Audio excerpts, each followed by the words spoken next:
کیا ہے؟ اللہ کے حضور حاضری۔ اس نے کہا جب مجھے خلاصہ مل گیا اب میں خانقاہوں میں کیوں جاؤں، اب میں مدرسے کے طرف کیوں جاؤں، مجھے مطلب مل گیا۔ لا مقصود الا اللہ، جو مقصود محبوب حقیقی ہے مجھے مل گیا۔ تو مقصد یہ ہے کہ ان خانقاہوں اور مدارس کا جو مرجع ہے اور ان کے تعمیر ہونے کے یا معرض وجود میں آنے کا جو سبب ہے وہ اللہ سے نسبت ہے۔ جہاں مدارس ہیں وہاں بھی اللہ اور رسول کی باتیں پڑھائی جاتی ہیں، خانقاہوں میں بھی رجوع اللہ، اللہ کی طرف، محبوب حقیقی جو اللہ ہے۔ تو اب اس میں خاص طور پر یہ آیت جو ہے اس میں 2-3 جگہ پر ان کا ذکر ہے، تو اس لیے تاکہ آپ کو بیعت کا پتہ چلے کہ بیعت جو ہے وہ ایک عرف میں جو اس کو استعمال کیا جاتا ہے، کیا وہ یہی بیعت ہے؟ حضور نے کون سی بیعت لی تھی؟ بعض لوگ جو ہیں خطیب حضرات کھینچ تان کر اس بیعت کو ثابت کرنا چاہتے ہیں، میں کھینچ تان کر نہیں ثابت کرنا چاہتا ہوں۔ دیکھیں اسی آیت کے آگے یہ سورہ فتح ہے، فرمایا لقد رضی اللہ عن المؤمنین اذ یبایعونک تحت الشجرۃ۔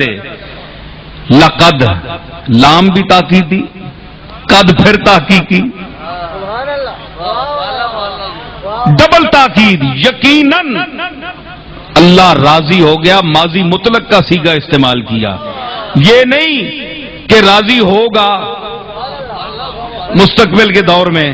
یہ صحابہ کے لیے وہ 1500 آدمی جو تھے، لقد رضی اللہ، اللہ تعالیٰ راضی ہو گیا، عن المؤمنین اذ یبایعونک تحت الشجرۃ، جب اے کملی والے وہ تیری بیعت کر رہے تھے ایک درخت کے نیچے بیٹھ کر۔ جی وہ تیری بیعت کر رہے تھے ایک درخت کے نیچے بیٹھ کر۔ تو یہ اللہ تعالیٰ اس کا ذکر فرما رہا ہے پہلی آیت میں بھی،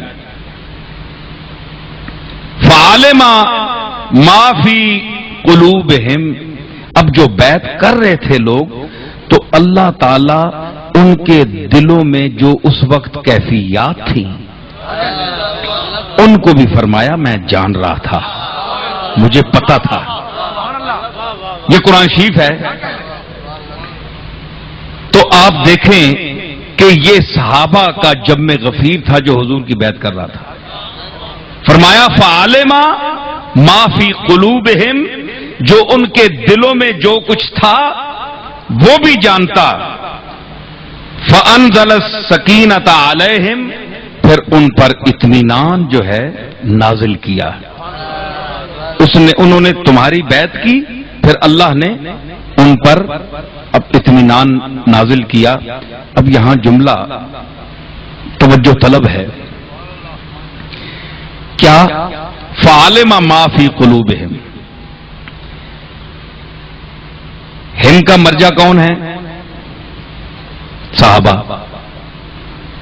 ان کے دلوں میں جو کچھ تھا، تو جو لوگ صحابہ کے بارے میں کچھ شک رکھتے ہیں ان کو توجہ فرمانی چاہیے، یہ قرآن شریف ہے۔ اگر اس قرآن پر ایمان ہے تو یہ ضروری ہے، اس قرآن پر اگر ایمان ہے تو ان کو غور کرنا چاہیے کہ اللہ فرما رہا ہے کہ جو ان کے دل میں تھا اس وقت جب وہ کملی والے کے ہاتھ پر بیعت کر رہے تھے، ہاتھ پیش کیے ہوئے تھے، حضور نے ہاتھ رکھا ہوا تھا،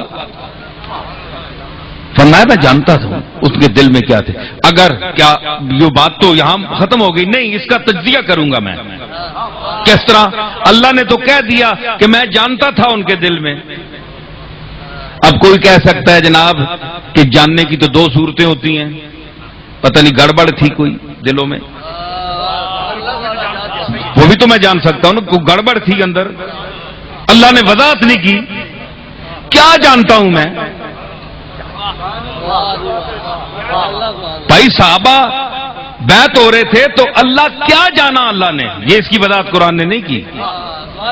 مخالف کہہ سکتا ہے کہ گڑبڑ بھی تو ہو سکتی ہے، اللہ فرما رہا ہے شاید کہ گڑبڑ تھی تو اس کو میں جانتا تھا، نہیں یہ بات نہیں ہے۔ فَعَلِمَ مَا فِي قُلُوبِهِمْ، آپ یہ بتائیں جو پہلے فرمایا لقد رضی اللہ عن المؤمنین، پہلے راضی ہونے کا اعلان کر دیا، تو کیا جن کے دل میں گڑبڑ ہو رضا کا اعلان ان کے لیے کیا جاتا ہے؟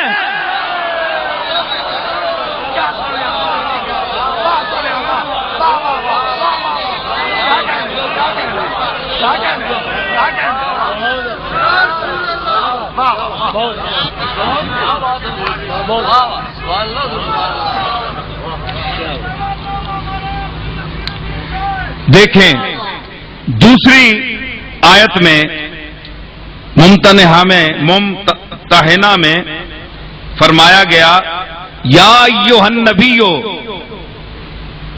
اذا جاءک المؤمنات یبایعنک، اے نبی جب عورتیں آپ کے پاس آئیں کہ وہ تم سے آپ سے بیعت کریں، اس لیے آپ کے پاس آئیں، کس بات پر بیعت کریں؟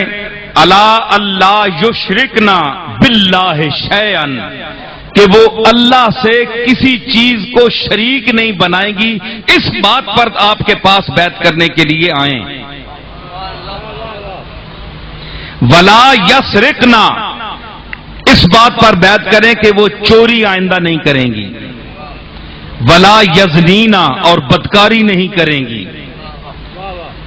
ولا یقتلنا اولادہن، اور اپنی اولاد کو قتل نہیں کریں گی، اذا الموءودۃ سئلت بأی ذنب قتلت، پہلے قتل کر دیتی تھی نا، تو اس طرح مطلب ہے کہ ان کو قتل نہیں کریں گی۔